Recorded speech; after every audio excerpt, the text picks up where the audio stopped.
kennengelernt auf einem Fest. Da ist sie gelaufen, ihr Kassett. Da war der Pipi auch noch dabei. Lars hat nicht gesungen, das war ein Geschrei.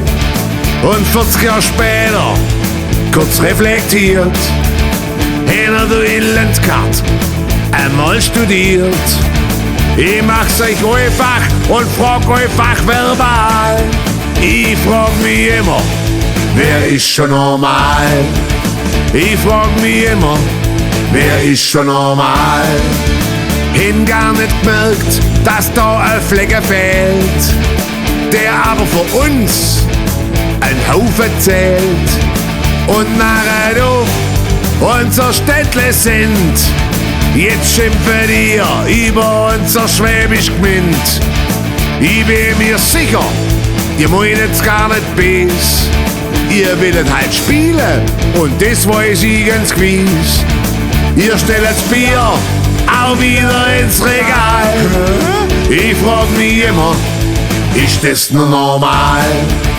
Ich frag mich immer, ist das nur normal? Im Inneren ist immer Stau, das ist uns alle klar. Das Krankenhaus in Sumpf einbaut und dann das PLK.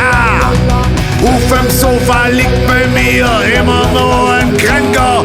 Das ist mir viel lieber als ein Punker.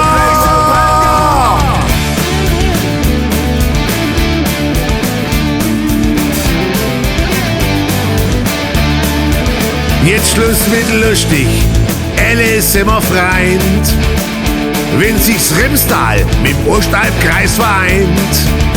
Ich komm zu euch nah, nun ins Tal, und ihr versuchet, ich bin halt doch einmal.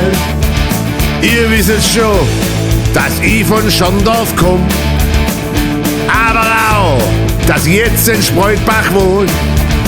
Damit es klar ist, sag ich's jetzt banal. Ihr seid echt super, ihr seid halt normal. Ihr seid echt super, ihr seid halt normal. Ihr seid echt super, ihr seid echt normal.